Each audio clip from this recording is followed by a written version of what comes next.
Hello my dear friends, कैसे हैं आप सभी। I hope all are well. सब लोग बढ़िया होंगे। सभी लोगों की तैयारी ज़बरदस्त चल रही होगी। तो आज का जो हम लोग का टॉपिक है, मोस्ट इम्पॉर्टेंट टॉपिक, पृथ्वी की आंतरिक संरचना, कि पृथ्वी की आंतरिक संरचना कैसी है, या इंटीरियर ऑफ द अर्थ। हम देखेंगे इसके अंदर कि पृथ्वी का जो आंतरिक स्ट्रक्चर है वो किस तरीके का है और इससे संबंधित क्या क्या प्रश्न आपके बनने वाले हैं।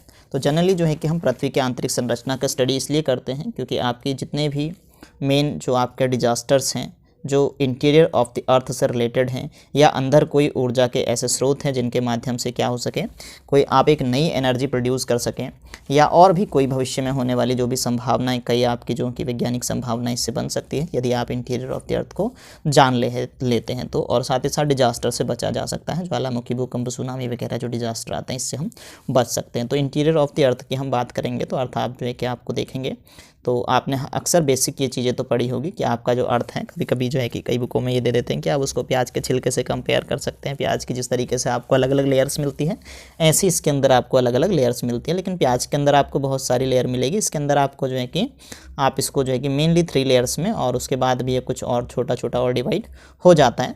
3-4 चीज़ों में हम इसको और डिवाइड करेंगे।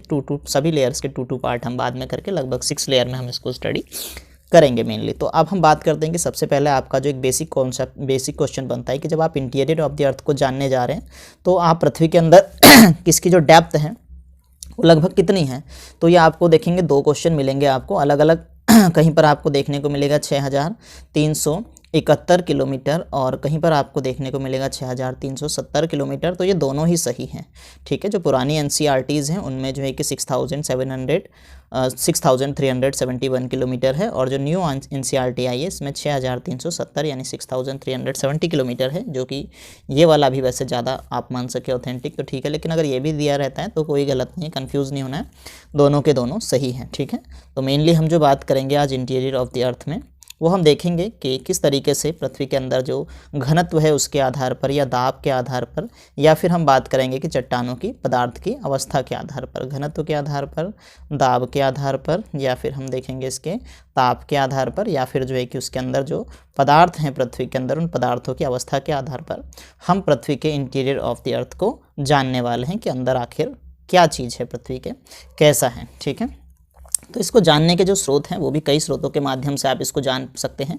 जैसे कि क्या हो गया, ज्वालामुखी, जब कभी ज्वालामुखी फटता है तो ज्वालामुखी के अंदर से क्या है, कुछ जो पदार्थ निकल करके सामने आते हैं बाहर, उनकी स्टडी करके हम अंदाज़ा लगा सकते हैं, या फिर जो है कि खनन के माध्यम से अंदाज़ा लगा सकते हैं कि अंदर कैसा होगा। लेकिन खनन जनरली ज़्यादा अंदर तक किया नहीं जा सकता है, ठीक है। लेकिन ज्वालामुखी का पदार्थ तो जो है कि वो बहुत गहराई तक का जो है कि वो बाहर आ जाता है, तो उससे जो है कि हम स्टडी कर सकते हैं। या फिर जो हमारे जितने भी हमारे सैटेलाइट्स वगैरह हैं जो या फिर जो है कि ग्रह या उपग्रह जो भी जिन पर कोई मानव मिशन संभव हो पाया है, उनके माध्यम से हम जो है कि इसका अंदाज़ा लगा पाते हैं कि क्या क्या जो है कि पृथ्वी के अंदर चीज़ें हैं। इन माध्यमों से हम पृथ्वी के आंतरिक संरचना को जानने का प्रयास कर सकते हैं कि कैसी है पृथ्वी की आंतरिक संरचना।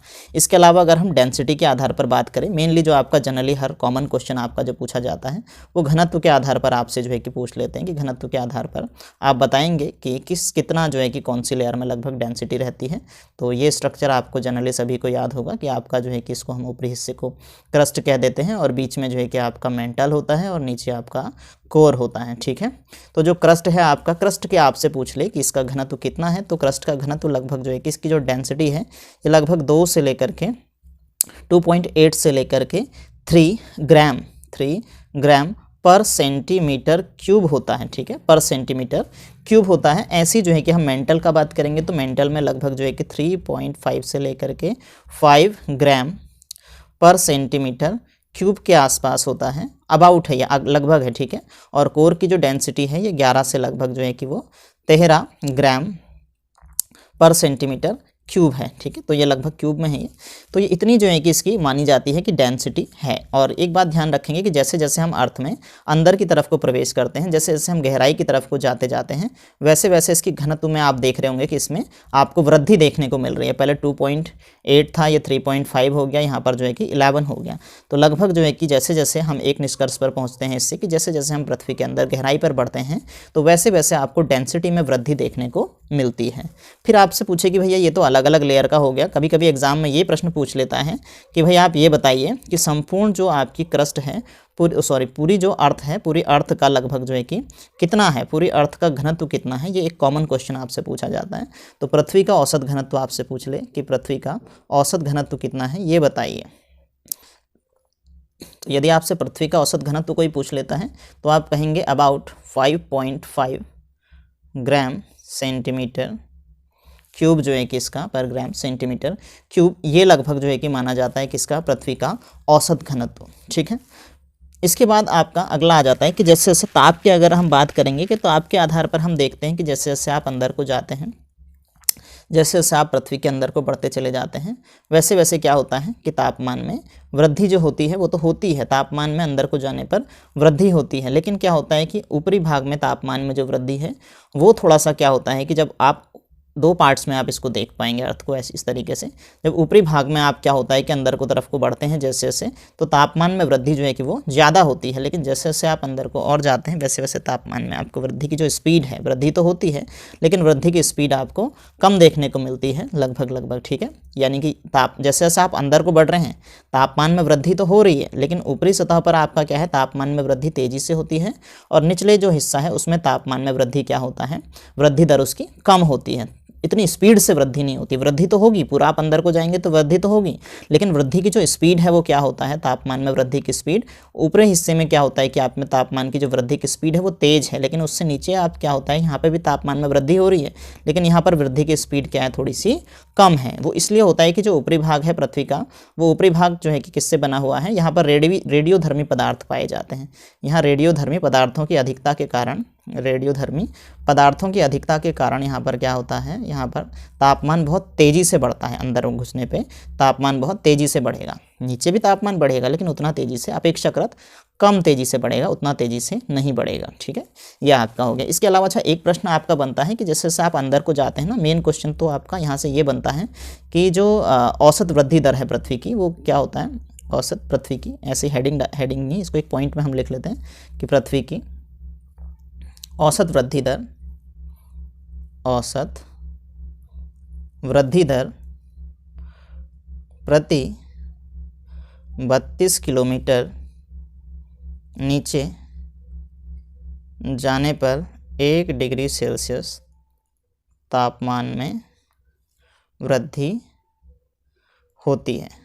ठीक है, यानी कि आपका सीधा सीधा आप कहेंगे कि जब आप 32 किलोमीटर गहराई में जाएंगे, प्रति 32 किलोमीटर गहराई पे जाने पर क्या होता है, आपका 1 डिग्री सेल्सियस तापमान में वृद्धि हो जाती है। 1 डिग्री सेल्सियस टेम्परेचर आपका इंक्रीज़ हो जाता है प्रति 32 किलोमीटर गहराई में जाने पर। ठीक है, और ये होता होता इतना हो जाता है आपका, होते होते इतना हो जाता है कि लगभग आप जो है कि अगर बात करें अबाउट, लगभग हम बात करें कि 100 किलोमीटर की, इसी हिसाब से अगर हम देखें तो लगभग 100 किलोमीटर की गहराई पर जाने पर जो तापमान है वो बहुत ज़्यादा हो जाता है। कितना हो जाता है, 3000 डिग्री सेल्सियस से प्लस हो जाता है, इससे भी प्लस हो जाता है। कितने पर, लगभग 100 किलोमीटर गहराई में जाने पर। इस हिसाब से जो है कि तापमान बढ़ता है। ठीक है, तो आपके पास क्या एविडेंस है भैया इतना हो जाता है, तो जब हमारा यहाँ तक लगभग 100 किलोमीटर की गहराई तक, 100 से 200 किलोमीटर की गहराई तक, अभी हम आगे पढ़ेंगे कि यहाँ पर एस्थीनोस्फीयर पाया जाता है, मैग्मा पाया जाता है, यहीं से क्या होता है, लावा बाहर निकलता है। तो हम अंदाज़ा लगा सकते हैं कि तापमान इतना बढ़ जाता है कि चीज़ें क्या हो जाती हैं, पिघलने लग जाती हैं। इतना तापमान यहाँ पर पाया जाता है। लगभग 100 किलोमीटर गहराई पर जब आप जाएंगे तो आपका तापमान कितना आपको मिलेगा, 3000 डिग्री सेल्सियस से तापमान प्लस हो जाता है। इतना यहाँ पर तापमान आपको देखने को मिलेगा। पी वेव्स, जिनको आप प्राथमिक तरंगे भी बोलते हैं, प्राथमिक तरंगे आप इनको बोलते हैं, ये ऐसी तरंगे होती हैं, इनकी खासियत ये है कि इसको आप चाहे ठोस में चलाओ, चाहे कोई पदार्थ ठोस है, चाहे कोई पदार्थ द्रव है, चाहे कोई पदार्थ गैसीय अवस्था में है, ये तीनों अवस्थाओं में क्या होती है, संचरित होती है। तो आपसे एक ये भी प्रश्न बन सकता है कि कौन सी जो आपकी वेव्स हैं, कौन सी भूकंपीय तरंग तीनों अवस्थाओं में संचरित हो पाती हैं, तीनों में चल पाती हैं। तो पी वेव्स आपकी ठोस में, द्रव में, गैस में, तीनों में संचरित होती है। जबकि जो आपकी सेकेंडरी वेव्स होती हैं, एस वेव्स होती हैं, ये केवल ठोस में, ये केवल ठोस में संचरित हो पाती हैं। अगर कहीं पर द्रव आ जाएगा तो ये क्या होगी, वहाँ पर संचलित नहीं होगी, वहाँ पर नहीं चलेगी। या कहीं पर गैसीय अवस्था आएगी, वहाँ पर से ये विलुप्त हो जाएगी। तो हम इसके आधार पर अंदाज़ा लगा पाते हैं कि पृथ्वी कहाँ पर ठोस है और कहाँ पर ये द्रवित अवस्था में है या गलित अवस्था में है। अब हम जो है कि पूरा आपको एक इसके आधार पर बता देते हैं कि हमारी जो क्रस्ट होती है जनरली क्या होता है, क्रस्ट को भी हम दो भागों में बांट लेते हैं। एक को हम बोलते हैं अपर क्रस्ट और दूसरे को हम बोलते हैं लोअर क्रस्ट, ठीक है, अपर क्रस्ट लोअर क्रस्ट। फिर ऐसे ही आपका आता है अपर मेंटल और फिर आ जाता है आपका लोअर मेंटल, अपर मेंटल और लोअर मेंटल, ठीक है, अपर मेंटल और लोअर मेंटल। फिर इसके बाद आ जाता है आपका कोर, जिसमें आप देखते हैं आउटर कोर और एक हम देखते हैं इनर कोर, आउटर कोर और इनर कोर। तो इस तरीके से हम देखेंगे तो लगभग हमारी जो है कि 3 परतें 6 भागों में हम डिवाइड करके पढ़ते हैं, ठीक है। 3 के बाद हम इनको 6 भागों में डिवाइड करके पढ़ते हैं। तो पहले तो क्या है कि जो आपकी पी वेव से यहाँ पे से चीज़ें थोड़ी सी गहराई में होने वाली हैं, चीज़ों को बड़ा मैं एक्सप्लेन करूँगा बस, और साइंस के माध्यम से आपको चिन्ह बना करके लिखता रहूँगा। शॉर्ट में लिखूँगा, कहने का मतलब ये है, आप थोड़ा सा उसे डिटेल में लिख लीजिएगा। वीडियो थोड़ा सा मुझे लगता है कि लंबा होने वाला, लेकिन कॉन्सेप्ट आपका बड़ा क्लियर हो जाएगा सारी चीज़ें। तो जो आपकी अपर क्रस्ट होती है, यहाँ पर क्या हो जाता है कि यहाँ पर पी और एस वेव से दोनों पाई जाती है। जब पी और एस वेव से दोनों पाई जाती है तो इस बात से ये अंदाज़ा लगता है कि ये वाला जो हिस्सा है ये कौन सा है, ये ठोस है। यहाँ पर क्या मिल रही है, पी मिल रही है और एस दोनों मिल रही है।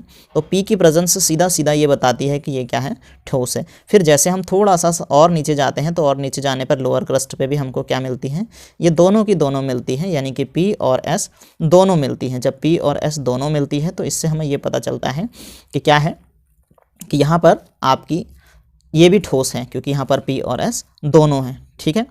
इसके अलावा हम बात करेंगे थोड़ा सा और नीचे, जब हम आते हैं अपर मेंटल में, जब हम आते हैं तो अपर मेंटल के अंदर थोड़ा सा एक पार्ट और हो जाता है।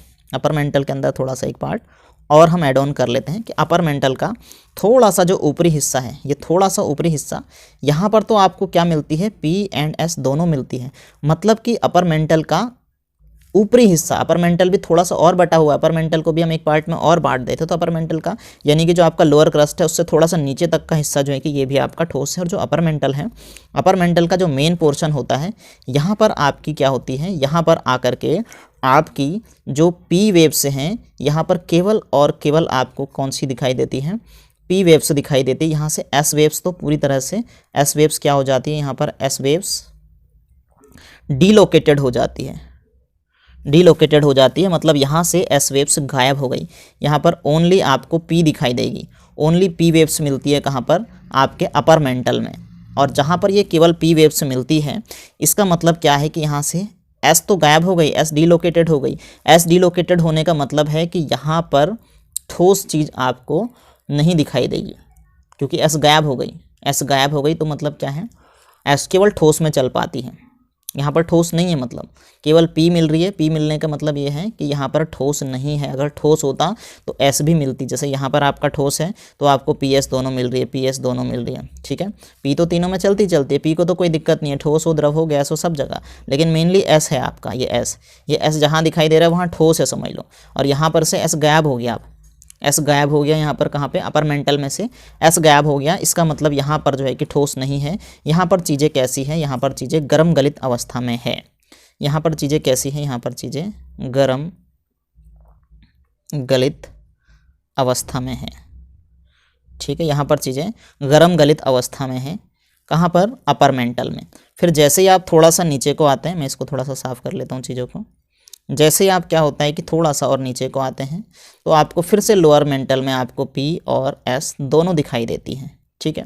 फिर अब जब आउटर कोर में आते हैं तो आउटर कोर में यहाँ पे से फिर से आपका क्या हो जाता है, यहाँ पर केवल आपको पी वेव्स दिखाई देती है। फिर यहाँ से भी क्या होता है, एस जो है कि वो डीलोकेटेड हो जाती है, एस यहाँ से क्या हो जाती है, डीलोकेटेड हो जाती है। तो इससे भी हमें ये पता चलता है कि ये भी क्या है, ये भी आपका गर्म गलित अवस्था में है, ये भी क्या है, गर्म गलित अवस्था में है। कौन, आपका आउटर कोर। फिर जैसे हम इनर कोर में आते हैं, यहाँ पर पी और एस दोनों वेव्स आपको देखने को मिलती हैं, ठीक है।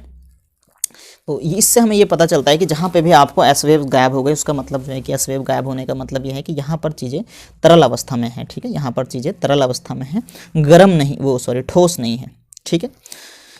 इसके अलावा आपकी एक चीज़ और बन जाती है कि ये हम जो आइडिया लगा पा रहे हैं कि ये कैसे, जहाँ पर से आपकी क्या हो रही है, पदार्थ की अवस्थाएँ बदल रही है, वहाँ पर क्या है, वैज्ञानिकों ने जहाँ जहाँ पर आपकी पदार्थ की अवस्थाएँ बदली, वहाँ पर वैज्ञानिकों ने क्या कर दिया, बोला कि यहाँ से यहाँ तक कुछ ना कुछ अंतर है।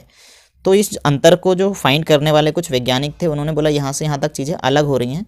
तो जहाँ जहाँ ये चीज़ें अलग हो रही हैं उनको एक नाम दे दिया डिसकंटिन्यूटी, असंबद्धता। ये एक दूसरे को अलग करने वाला जो पोर्शन है इसको हमने बोल दिया डिसकंटिन्यूटी। तो यानी जो अपर आपका क्रस्ट है और लोअर क्रस्ट है, यहाँ से यहाँ तक क्या हुआ, केमिकल कंपोजिशन में कुछ चेंज आया। केमिकल कंपोजिशन में कैसा चेंज आया, जो आपकी यहाँ पर पी एंड एस वेव्स थी ना, ये पी और एस वेव्स की गति क्या थी, यहाँ पर थोड़ी सी धीमी थी, और जैसे नीचे आए यहाँ पर पी और एस वेव्स की गति कैसी हो गई, थोड़ी सी तेज हो गई। यहाँ पर पी और एस वेव्स की गति तेज हो गई। गति तेज कैसे हो गई, ये घनत्व के आधार पर गति आपकी क्या होती है, बढ़ती या घटती है।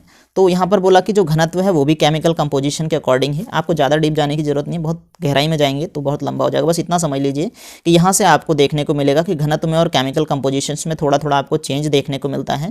ताप, दाब, घनत्व और केमिकल कंपोजिशन में परिवर्तन के आधार पर क्या होता है, यहाँ पर वैज्ञानिकों ने एक डिसकंटिन्यूटी बोला, यहाँ से यहाँ तक आपको चीज़ें अलग मिल रही है, तो एक डिसकंटिन्यूटी डिसाइड कर ली। ठीक है, असंबद्धता डिसाइड कर ली। तो अपर क्रस्ट और लोअर क्रस्ट आपकी जो है कि जो यहाँ पर अलग होती है एक दूसरे से, तो इस डिसकंटिन्यूटी को हम बोलते हैं कोनार्ड डिसकंटिन्यूटी, कोनार्ड असंबद्धता, असंबद्धता इसको हम कहते हैं। उसके बाद फिर आपका आ जाता है लोअर क्रस्ट।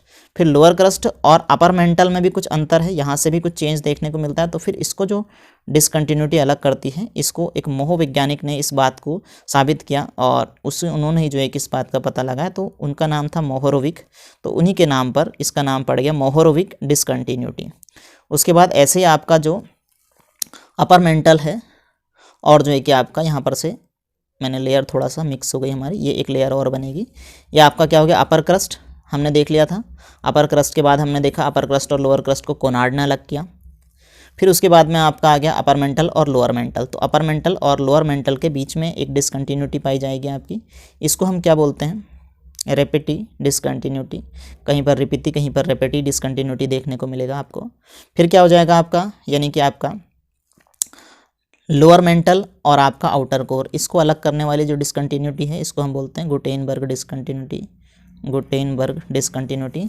और फिर आपका नीचे आप आ जाएंगे, यानी कि आपका आउटर कोर और इनर कोर को अलग करने वाली आपकी हो गई लेहमन डिसकंटिन्यूटी, लेहमन डिसकंटिन्यूटी। तो आपसे डिसकंटिन्यूटी पूछता है कि भैया कौन सी डिसकंटिन्यूटी किसको अलग करती है, ये बताओ, ये प्रश्न आपका बनता है।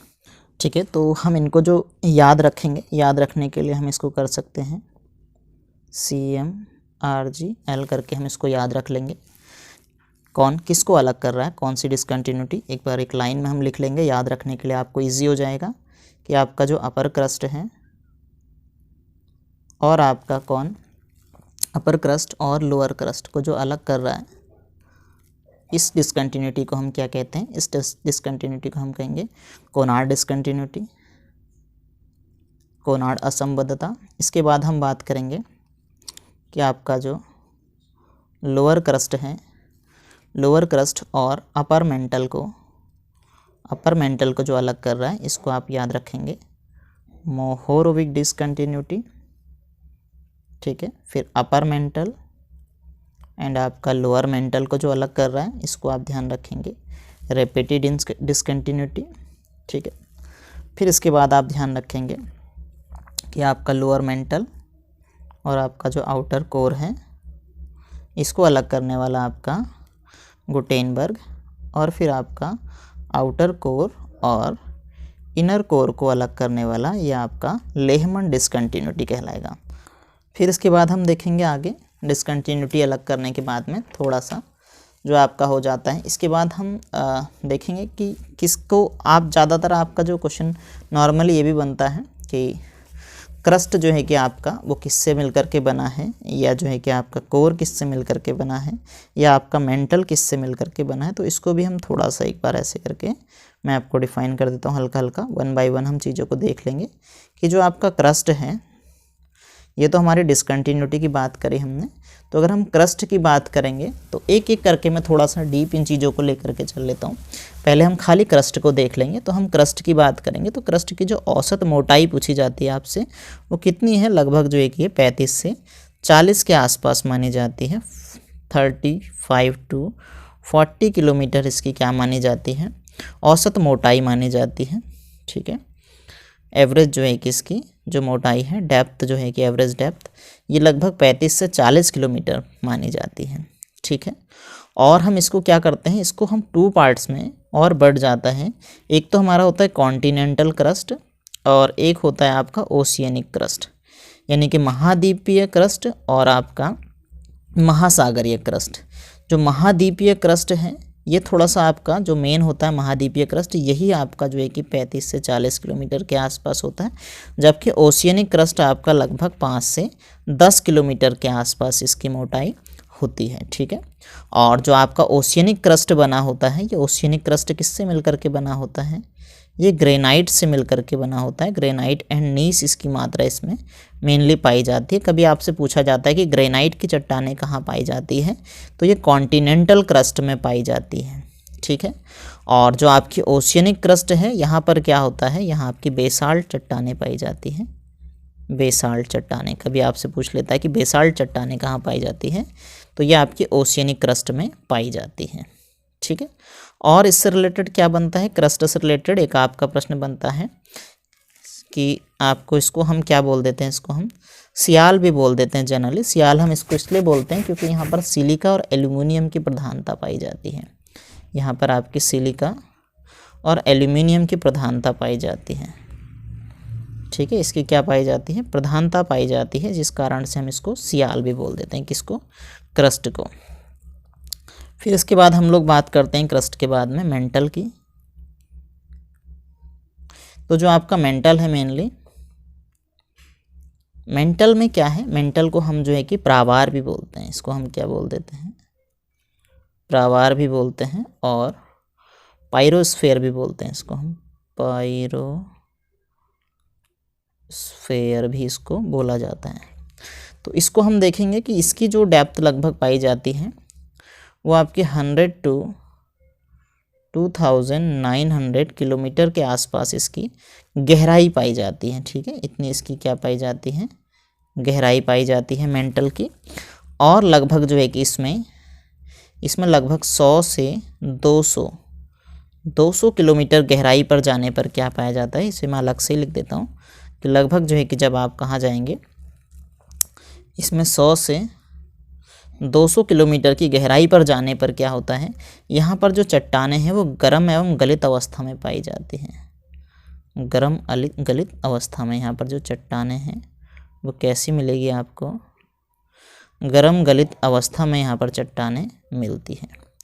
गर्म गलित अवस्था में चट्टानें मिलने के कारण जो ये क्षेत्र है, इसको हम क्या बोलते हैं, दुर्बलता मंडल कहा जाता है। इस या फिर एस्थीनोस्फेयर हम इसको बोलते हैं। ठीक है, एस्थीनोस्फेयर इस मंडल को बोला जाता है, इंग्लिश में एस्थीनोस्फेयर कहा जाता है। और जो आपका मैग्मा बाहर निकल करके आता है ना, ज्वालामुखी का मैग्मा, ये मैग्मा का प्रमुख स्रोत यही है, यहीं से मैग्मा निकलता है। मैग्मा का प्रमुख स्रोत, ठीक है, मैग्मा का प्रमुख स्रोत है ये। ठीक, मैग्मा यहाँ से आता है आपका। और हम इसको जो है कि इसका भी अगर हम केमिकल कंपोजिशन की बात करें तो कभी इसका केमिकल कंपोजिशन, इसमें जो है कि सीमा इसको हम बोलते हैं केमिकल कंपोजिशन के आधार पर।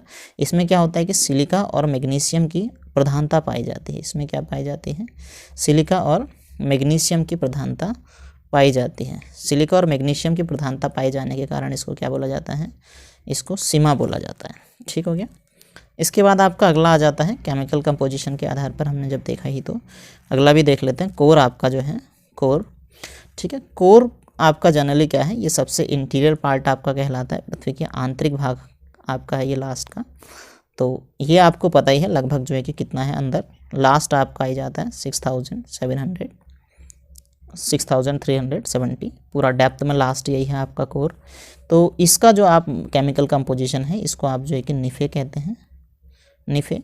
और निफे हम इसको इसलिए बोलते हैं क्योंकि इसमें जो है कि निखिल और फेरस की प्रधानता पाई जाती है। निखिल और फेरस की प्रधानता पाई जाने के कारण हम इसको निफे बोल देते हैं। ठीक है, और इसको हम क्या बोलते हैं, हाँ निफे कह देते हैं, बस इतना ठीक है। इसके बारे में ज़्यादा डीप जाने की ज़रूरत नहीं है।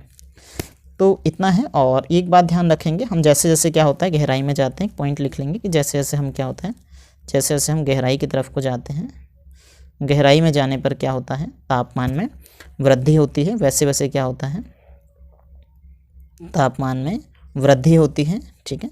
लेकिन जो तापमान की वृद्धि दर है, लेकिन क्या होता है, लेकिन तापमान की जो वृद्धि दर है ना,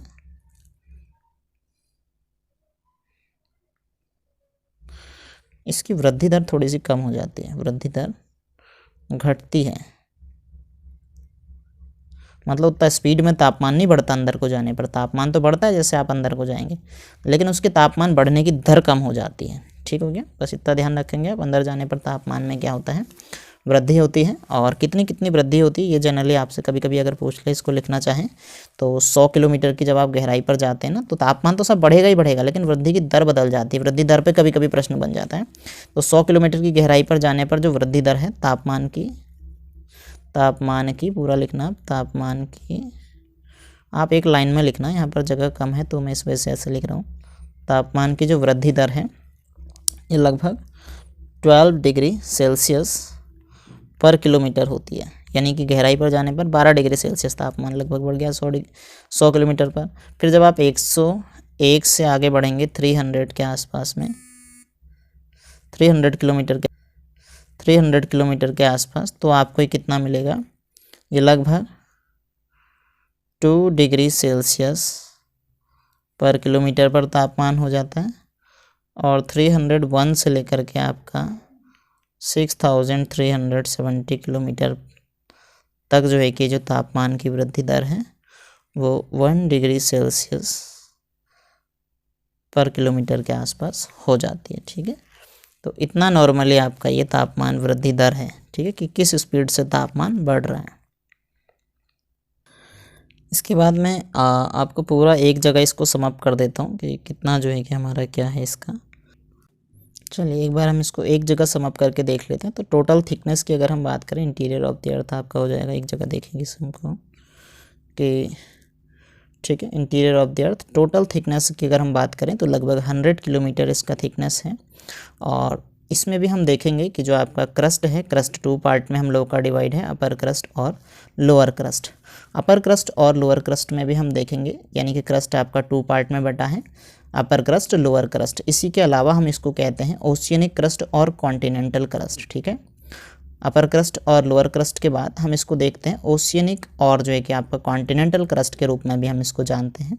जो ओशियनिक क्रस्ट है इसकी डेप्थ की बात करें तो लगभग 5 से 10 किलोमीटर के आसपास इसकी हम डेप्थ मानते हैं। नॉर्मली जो आपके एनसीईआरटी 5 किलोमीटर के आसपास इसको देता है। कॉन्टिनेंटल क्रस्ट की अगर हम बात करें, यानी कि आपका जो महाद्वीपीय क्रस्ट है, इसकी हम बात करें तो 30 से 35 किलोमीटर और एनसीईआरटी आपका 30 किलोमीटर देता है।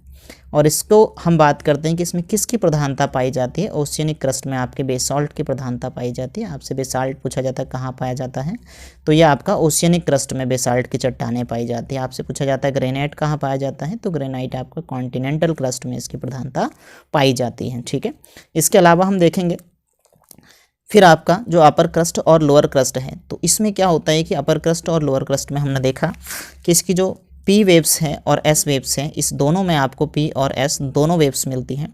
दोनों ही वेव इसमें चलायमान है, दोनों वेव्स इसमें चलती हैं, संचरित होती हैं। केमिकल कंपोजिशन की बात करेंगे तो आपका जो टोटल पूरा क्रस्ट है, यहाँ पर केमिकल कंपोजिशन क्या पाया जाता है, यहाँ पर पाया जाता है सिलिका, और इसको हम सियाल बोल देते हैं, सियाल यानी कि सिलिका और एल्यूमिनियम यहाँ पर पाया जाता है। ठीक है, इसके अलावा हम देखेंगे आगे आपका, तो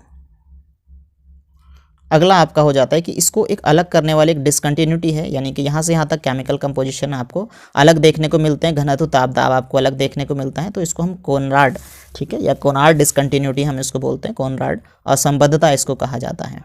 इसके बाद आपका आ जाता है, ठीक है, मेंटल वाला पोर्शन। तो मेंटल वाला पोर्शन जो है हमारा, मेंटल इसमें क्या है आपका, मेंटल को हम जो है कि इसको भी 2 पार्ट में डिवाइड कर देते हैं, अपर मेंटल और लोअर मेंटल। अपर मेंटल का जो मोस्ट ऑफ पार्ट है या अपर मेंटल का जो ज़्यादा भाग है, इसको हम बोलते हैं एस्थीनोस्फीयर, यानी कि अपर मेंटल में आपका एस्थीनोस्फीयर पाया जाता है। जो वोल्केनिक इरप्शन होता है वो एस्थीनोस्फीयर में पाया जाता है। ठीक है, इसकी डेप्थ कितनी है, पूरा जो आपकी बात करें हम, पूरा अगर हम पूरे की बात करें, पूरा जो मेंटल है ये लगभग जो है कि 2900 किलोमीटर के आसपास जो है कि मेंटल पाया जाता है, ठीक है। और इसमें भी हम बात करें केवल एस्थेनोस्फीयर की, तो ये अबाउट जो है कि 200 किलोमीटर के आसपास एस्थेनोस्फीयर पाया जाता है। एस्थेनोस्फीयर वो पोर्शन है आपका जहाँ से मैग्मा बाहर निकलता है, दुर्बलता मंडल जहाँ से कि आपका मैग्मा का उत्पत्ति होती है, मैग्मा का स्रोत इसको हम मानते हैं, ठीक है। और याद रखने वाली बात क्या है इसके अंदर की, आपका जो मेंटल है ये पूरा मेंटल, ये पूरी पृथ्वी का लगभग जो है कि 83% वॉल्यूम और जो है कि लगभग 68% जो है कि टोटल मास जो है कि ऑक्यूपाई करता है, ठीक। कौन? केवल मेंटल, यानी कि मेंटल एक बहुत बड़ा भाग है पूरी पृथ्वी का, मेंटल ज़्यादा पोर्शन है आपका। और फिर इसमें हम क्या ध्यान रखते हैं कि इसको क्या है कि अपर मेंटल को यानी कि आपका जो मेंटल है और क्रस्ट है, मेंटल और क्रस्ट की अगर हम बात करें कि मेंटल और क्रस्ट को कौन अलग कर रहा है, तो मेंटल और क्रस्ट को अलग करने वाली जो असंबद्धता है इसको हम मोहोरोविक डिसकंटिन्यूटी कहते हैं, मोहोरोविक असंबद्धता कहते हैं, ठीक है। यहाँ पर थोड़ा सा जो है कि सीमा ऊपर को लिख गया, आपको ध्यान रखना है कि सीमा कहाँ है। ये सीमा जो है कि आप इसको मेंटल में लिख देंगे कि मेंटल का जो केमिकल कंपोजिशन है इसको हम सीमा कहते हैं, यानी कि सिलिका और मैग्नीशियम की प्रधानता के कारण मेंटल को हम सीमा कह देते हैं, ठीक है। इसके अलावा हम बात करते हैं कि नीचे अगर हम आते हैं कोर की, तो कोर में हम देखेंगे कि कोर में क्या है, आपका जो कोर है, कोर भी आपका 2 पार्ट्स में डिवाइड हो जाता है। एक आपका आ जाता है आउटर कोर और एक आ जाता है आपका इनर कोर, ठीक है। आउटर कोर और इनर कोर में भी हम देखते हैं जो आउटर कोर है, आउटर कोर आपका जो है कि इसमें लिक्विडिटी है, यानी कि लिक्विड फॉर्म में है, ये जो है कि गर्म गलित अवस्था में है, पिघली हुई अवस्था में है आउटर कोर। और फिर आपका जो इनर कोर है, इनर कोर आपका सॉलिड है। तो ये आपको चीज़ें ध्यान रखनी है। और इसका जो केमिकल कंपोजिशन है, केमिकल कंपोजिशन के आधार पर हम इसको निफे कहते हैं, क्योंकि यहाँ पर निखिल और फेरस की प्रधानता पाई जाती है, ठीक है। और क्या है, इसको जो अलग करने वाले डिसकंटिन्यूटी है, यानी कि आपके मेंटल को और कोर को अलग करने वाले डिसकंटिन्यूटी को हम गुटेनबर्ग डिसकंटिन्यूटी कहते हैं। और आउटर कोर को और इनर कोर को अलग करने वाले डिसकंटिन्यूटी को हम लेहमन डिसकंटिन्यूटी कहते हैं। तरंगों के बारे में हमने देख ही लिया था, तरंगें 2 प्रकार की होती हैं, पी वेव और एस वेव। वैसे तो जनरली हम बात करेंगे तो 2 प्रकार की बॉडी वेव और सरफेस वेव होती है, लेकिन बॉडी वेव, सरफेस वेव को हम मेनली स्टडी नहीं करते हैं। इंटीरियर ऑफ द अर्थ को जानने के लिए हम बॉडी वेव को स्टडी करते हैं। बॉडी वेव्स भी 2 पार्ट्स में डिवाइड हो जाती है, P wave and S wave. P wave आपकी ऐसी वेव है जो क्या होती है कि ये क्या होती है कि भूकंप के समय में सबसे पहले जो है कि इनकी उत्पत्ति होती है, यही जो है कि सबसे पहले पहुँचती है, इसलिए हम उनको प्राथमिक तरंगे भी बोलते हैं, प्राइमरी वेव्स भी बोलते हैं। और ये ठोस, द्रव और गैस तीनों अवस्थाओं में संचरित कर पाती हैं, जबकि जो है कि सेकेंडरी वेव थोड़ा देर में पहुँचती है, इसलिए हम इनको सेकेंडरी वेव्स बोलते हैं, एस वेव्स बोलते हैं। और ये क्या होती हैं, ये केवल ठोस में संचरण कर पाती हैं। तो इस तरीके से आपका पूरा का पूरा interior of the earth chapter ख़त्म होता है। आई होप आप लोगों को चीज़ें बेहतर तरीके से समझ में आई होगी और आप लोगों को वीडियो पसंद आया होगा।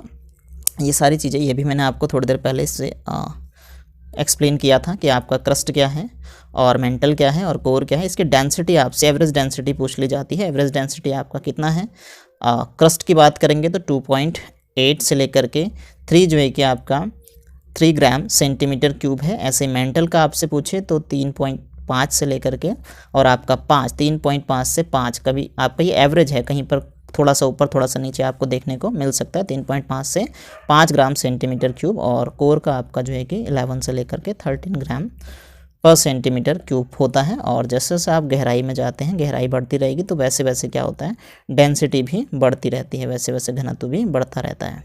तो अंदर को जाने पर डेंसिटी, घनत्व यानी कि आपका बढ़ता है। तो अगर आपको कुछ नॉलेज मिला, वीडियो पसंद आया तो वीडियो को लाइक करें, शेयर करें और सब्सक्राइब करें चैनल को। Thank you. पढ़ते रहिए, खुश रहिए।